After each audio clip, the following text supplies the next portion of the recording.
So hello hi hi అండి. Hi. So ఒకవేళ మీ అబ్బాయి డ్రింక్ చేసి వస్తే ఏం చేస్తారండి? డ్రింక్ చేసి వస్తే ఏం చేస్తామండి? ఇప్పుడు అంతా ఫ్యాషన్ కాబట్టి ఏం చెప్పం, బాబు ఎక్కువ తాక్కని చెప్తాను అంతే.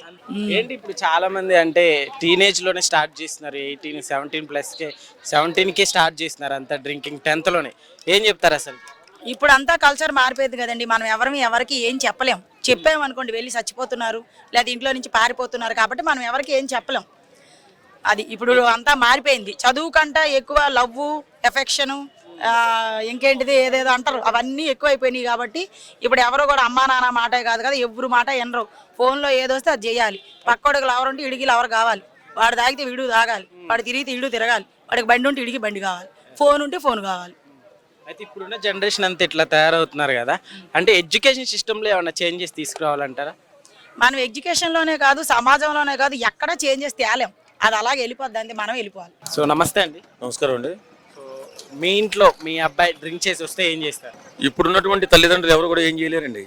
ఎందుకంటే ఇప్పుడున్నటువంటి ఫ్రీడమ్, ఒకప్పుడైతే తండ్రిని చూస్తే పిల్లలు భయపడేవాడు. ఇప్పుడు కొత్తగా ఒక పదం మొదలైంది, మాకు ఫ్రీడమ్ కావాలి అనే ఉద్దేశంలోకి వెళ్ళిపోయారు. ఇదేంట్రా మా కర్మ, వీడు ఇలా చెడిపోతున్నాడని బాధపడడం తప్ప పిల్లల్ని మందలించేటటువంటి సమయం ఇది కాదు. ఎందుకంటే క్షణికావేశంతో చాలామంది ప్రాణాలు తీసుకుంటున్నారు. కాబట్టి తల్లిదండ్రులు తగ్గిపోయారు. పిల్లల ముందు తల్లిదండ్రులు తగ్గి మాట్లాడుతున్నారు. ఇది మాత్రం వాస్తవం. ఎందుకనంటే అట్లా ఇప్పుడున్న కాలం చాలా ఫాస్ట్ కాలం అండి. ఒక దెబ్బగా ఇప్పుడున్న జనరేషన్ చాలా ఫాస్ట్గా వెళ్ళిపోతుంది. దాన్ని కంట్రోల్ చేయాలని మనం ఏదన్నా బ్రేక్ వేస్తే నాకు అవమానం జరిగిందనే ఫీల్డ్లోకి వెళ్ళిపోతున్నారు తప్ప తల్లిదండ్రులు మందలించారనే ఆలోచన లేదు ఇప్పుడున్న పిల్లలకి. చాలామంది కాంప్రమైజ్ అయిపోయి ఏం చేయాలో తెలియక పిల్లలు సర్వనాశనం అయిపోతున్నా సరే చూస్తూ ఊరుకుంటున్నారు అంతే. అంటే ఎట్లా అండి, ఎక్కడ మిస్టేక్ జరుగుతుంది అంటారు? అంటే ఇప్పుడు స్కూల్స్ ఉన్నాయి, కాలేజెస్ ఉన్నాయి, ఇప్పుడు మనం చూసుకుంటే ఎడ్యుకేషన్ సిస్టంలో కూడా ఏమన్నా చేంజ్ చేయాలంటే ఏమని చెప్తారు? ఎందుకంటే ఇప్పుడు స్కూల్లోనే కదా ఇలాంటివి నేర్పించాల్సింది ఎక్కువగా. ఈ రోజుల్లో మనం చాలా చూస్తున్నాం, 18 17 15 ఏజ్కే సూసైడ్ చేసుకుంటున్నారు, ఇంట్లో మందలించారని, మార్క్స్ తక్కువ వచ్చాయని. సో వీటన్నిటికీ ఎక్కడ ప్లస్ ఎక్కడ మైనస్ అని మనం మాట్లాడుకుంటే, సో ఎడ్యుకేషన్ సిస్టమ్ మీద కూడా మనం ఒకసారి చూసుకోవచ్చు.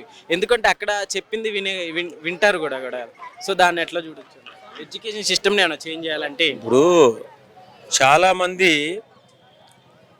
సనాతన సాంప్రదాయం వింటున్నారా మీరు? సనాతన సాంప్రదాయం చెప్తారు.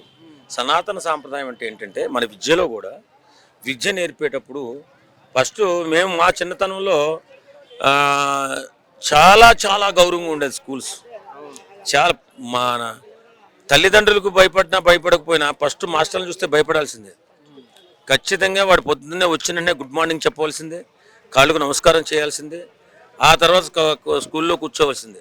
అలాగా వాళ్ళు అప్పట్లో ఉన్నటువంటి వాళ్ళు గొప్ప సంస్కారం నేర్పారు. కాబట్టి అప్పుడున్న పిల్లలు చాలా దృఢ నిశ్చయంగా, దృఢ సంకల్పంతో చదువుకునేవారు, అలాగే ఉద్యోగాలు చేసేవారు, తల్లిదండ్రుల పట్ల గౌరవంగా ఉండేవారు. తల్లిదండ్రులు వృద్ధులైన తర్వాత వాళ్ళని ఎలా చూసుకోవాలి, ఉదయం లేచిన తర్వాత ఎలాంటి కార్యక్రమాలు చేయాలి, సంస్కారం ఎలా నేర్పాలనే ఉద్దేశంతో ఉండేవారు. ఇప్పుడేంటి ఓన్లీ టీచింగ్, మార్కులు ఎక్కువ రావాలి అంతే తప్ప సంస్కారం అనేది నేర్పట్ల. ఇప్పుడు కొన్ని సాంప్రదాయాలు మారుతూ ఉన్నాయి. ఫస్ట్ వచ్చిన వెంటనే టీచర్కి నమస్కరించే సాంప్రదాయం కానీ, అలాగే తల్లిదండ్రుల గురించి ఫస్ట్ తల్లిదండ్రులకు నమస్కారం పెట్టాలి, తర్వాత టీచర్స్కి నమస్కారం పెట్టాలి. తల్లిదండ్రులను చాలా గౌరవంగా చూడాలని టీచింగ్ మొదలుపోవాలి. ఫస్ట్ తల్లిదండ్రులు మన పాలిటి దేవుళ్ళు అని చెప్పేవారు అప్పట్లో. ఇప్పుడు తల్లిదండ్రుల గురించి ఏం చెప్పట్లా, ఓన్లీ ఈ టీచింగ్ బాగుండాలి, మార్కులు ఎక్కువ రావాలి, పాస్ అవ్వాలని నలిపేస్తున్నారు. ఆ నలిపేసిన క్రమంలో ఆ కుర్రోళ్ళు అలాగే తయారైపోతున్నారు.